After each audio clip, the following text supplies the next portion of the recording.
Hello friends, welcome to my channel cook with Abi. இன்றைக்கி ஒரு சூப்பரான லஞ்ச் ரெசிபி தாங்க பார்க்க போதும். செம்ம ஹெல்த்தியான ஒரு ரெசிபி கூட, சூப்பராக குழந்தைங்க விரும்பி சாப்பிடுவாங்க. வெள்ளை தட்டைப்பயிறு வச்சு சூப்பராக ஒரு பிரியாணி செய்ய போகிறவங்க செம்மையாக 20 மினிட்ஸில் சூப்பராக செஞ்சு முடிச்சிடலாம். எப்படி செய்யலான்னு பார்ப்போம்.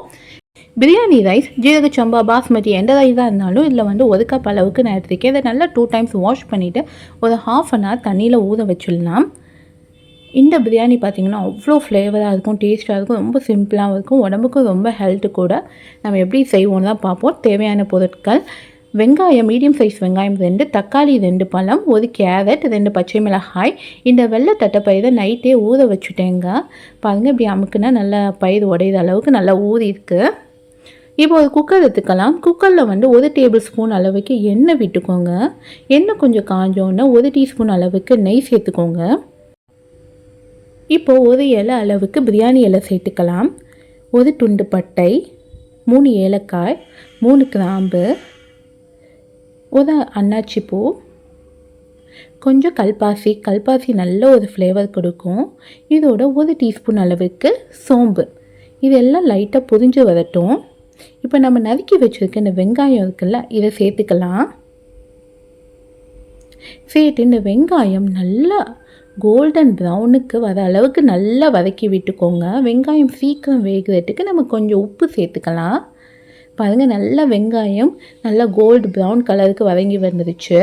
இப்போ கொஞ்சமாக கருவேப்பிலை சேர்த்து இதையும் ஒரு தடவை லைட்டாக வதக்கி விட்டுக்கோங்க. 1/2 டீஸ்பூன் அளவுக்கு இஞ்சி பூண்டு பேஸ்ட் சேர்த்துக்கலாம். சேர்த்து இந்த இஞ்சி பூண்டோட பச்சை வாடை போகிற அளவுக்கு வதக்கி விட்டுக்கலாம். இஞ்சி பூண்டோட பச்சை வாசனை எல்லாம் போயாச்சு. இப்போ நறுக்கி வச்சுருக்க தக்காளி பழத்தை சேர்த்துக்கலாம். தக்காளி பழமாக இருக்கப்போ இது மாதிரி நல்லா கையில் லைட்டாக ஒட்டதை மசிச்சு விட்டு போட்டிங்கன்னா நம்மளுக்கு தக்காளி வந்து சீக்கிரம் வந்து வதங்கிடும். இப்போ நல்லா இந்த தக்காளி வந்து ஒரு அளவுக்கு லைட்டாக வதங்கட்டும். நம்ம மிக்ஸ் பண்ணி விட்டுக்குவோம். அந்த அளவுக்கு நல்லா ஒரு அளவுக்கு வதங்கி வரட்டும். பாருங்கள், லைட்டாக ஒரு அளவுக்கு வதங்கி வந்துடுச்சு. இப்போ கொஞ்சமாக புதினா, மல்லி எல்லாம் சேர்த்துக்கலாம். சேர்த்து இதையும் 1 டைம் நல்லா வதக்கி விட்டுக்குவோம். இப்போ நம்ம நறுக்கி வச்சுருக்க கேரட் சேர்த்துக்கலாம். நீங்கள் இதோட கேரட்டு, பட்டாணி எந்த காய்கறி விரும்புகிறீங்களோ நீங்கள் சேர்த்துக்கோங்க. இதோட நான் வந்து ஊற வச்சுருக்க இந்த வெள்ளை தட்டைப்பயிரையும் சேர்த்துக்கிறேன். சேர்த்து ஒரு தடவை நல்லதையும் மிக்ஸ் பண்ணி விட்டுக்கிறேன். என்னென்ன மசாலா தேவைன்னு பார்ப்போம். மஞ்சள்தூள் ஒரு 1/4 டீஸ்பூன், மிளகாத்தூள் ஒரு 3/4 டீஸ்பூன் அளவுக்கு மட்டும் போட்டுக்கிறேன். குழந்தைங்க இருக்கனால நான் வந்து கொஞ்சம் காரம் கம்மியாக போட்டுக்கிறேன். நீங்கள் பெரியவங்க வந்தால் உங்கள் காரம் டக்குனா போட்டுக்கோங்க. ஒரு 2 டீஸ்பூன் அளவுக்கு பிரியாணி மசாலா போட்டுக்கலாம். போட்டு இதையும் ஒரு தடவை நல்லா வதக்கி விட்டுக்கோங்க. இப்போ 1 ஸ்பூன் அளவுக்கு தயிர் சேர்த்துக்கோங்க. தயிர் சேர்த்து இதையும் ஒரு தடவை நல்லா மிக்ஸ் பண்ணி விட்டுக்கோங்க. இப்போ தண்ணி சேர்த்துடலாம். 1 டம்ளர் அரிசிக்கு 2 டம்ளர் அளவுக்கு தண்ணி சேர்த்துக்கிறேன். இப்போ 2 டம்ளர் அளவுக்கு தண்ணி சேர்த்து இதை ஒரு தடவை லைட்டாக மிக்ஸ் பண்ணி விட்டு குக்கரை மூடி போட்டு ஒரு 2 விசில் மட்டும் விட்டுருவோம். இந்த பயிர் உங்களுக்கு நல்லா வேகிற அளவுக்கு நீங்கள் விசில் விட்டுக்கோங்க. நான் ஒரு 2 விசில் விட்டுருக்கேன் மீடியம் ஃப்ளேமில் வச்சு.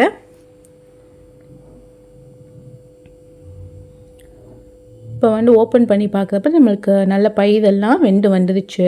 இப்போ ஸ்டவ் ஆன் பண்ணிவிட்டு நம்ம ஏற்கனவே ஊற வச்சுருக்க ரைஸை நல்லா தண்ணியை வடிச்சிட்டு இதில் சேர்த்துக்கலாம். சேர்த்து இதை நல்லா 1 டைம் வந்து மிக்ஸ் பண்ணி விட்டுக்கோங்க. மிக்ஸ் பண்ணிவிட்டு இப்போ உப்பு, உரப்பு எல்லாமே நம்மளுக்கு கரெக்டாக இருக்கான்னு 1 டைம் செக் பண்ணிப்போம். உப்பு வந்து கொஞ்சம் லைட்டாக வந்து கூட இருக்க மாதிரி ஃபீல் பண்ணணும். லைட்டாக கூட இருக்க மாதிரி தொண்டைக்கு வந்து கரைக்கணும். அப்போ தான் நம்மளுக்கு வந்து பிரியாணி வந்து நல்லா டம்மாகி குக்காகி வரப்போ உப்பு வந்து கரெக்டாக இருக்கும். இப்போ அதை எலுமிச்சம்பழம் சாறு மட்டும் இல்லை போட்டுக்கலாம். எலுமிச்சம்பழம் சாறு வந்து நம்மளுக்கு ஊற்றுறப்ப அந்த ரைஸ் வந்து உதிரியாக வரும், நம்மளுக்கு ஒட்டாமல் உதிரியாக வரும். நல்லா 1 டைம் இதையும் நல்லா மிக்ஸ் பண்ணிவிட்டு 1 ஸ்பூன் அளவுக்கு நெய் சேர்த்துக்கோங்க.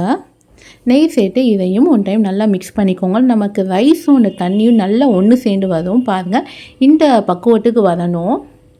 நல்லா ரைஸும் இதுவும் ஒன்று சேர்ந்து வந்துடுச்சு நல்லா. இப்போ வந்து குக்கரை வந்து மூடி போட்டு லோ ஃப்ளேமில் ஒரு 10 நிமிஷம் மட்டும் வச்சுருங்க. 10 நிமிஷத்துக்குள்ள ஆஃப் பண்ணிவிட்டு ஒரு 1/4 மணி நேரம் அப்படியே விட்டுருங்க. விட்டதுக்கப்புறம் நம்ம ஓப்பன் பண்ணி பார்ப்போம். பாருங்க ரைஸ்லாம் எவ்வளோ உதிரியாக சூப்பராக அடி பிடிக்காமல் செமையாக வந்திருக்கு. நீங்களும் ஒன் டைம் இது மாதிரி உங்கள் வீட்டில் ட்ரை பண்ணி பாருங்கள். செம்ம டேஸ்ட்டாக இருக்கும். குழந்தைங்களும் விரும்பி சாப்பிடுவாங்க. அதே மாதிரி நல்ல ப்ரோட்டீன் சத்தும் கிடைச்சிடும். அந்த பயிரோட சத்துமே நம்ம பிள்ளைங்களுக்கும் கிடைக்கும், எல்லாருக்குமே கிடைக்கும். இந்த ரெசிபி நீங்கள் ஒன் டைம் ட்ரை பண்ணி பாருங்கள். இது நீங்கள் ரைட்டா எக்கு இது மட்டும் வச்சு சாப்பிட்டாலே சூப்பரான ஒரு காம்பினேஷனில் ஒரு லஞ்ச் ரெடி ஆயிடுச்சு. இந்த ரெசிபி உங்களுக்கு பிடிச்சிருந்தா மறக்காமல் லைக் பண்ணுங்கள், ஷேர் பண்ணுங்கள், கமெண்ட் பண்ணுங்கள். அப்படியே நம்ம சேனலுக்கு சப்ஸ்கிரைபும் பண்ணிக்கோங்க. இன்னும் ஒரு சூப்பர் ரெசிபியோடு பார்க்குறேன். நிறைய ரெசிபிஸ் அப்லோட் பண்ணிக்கிறேன். சேனலில் போய் விசிட் பண்ணுங்கள். தேங்க்யூ ஃபார் வாட்சிங்.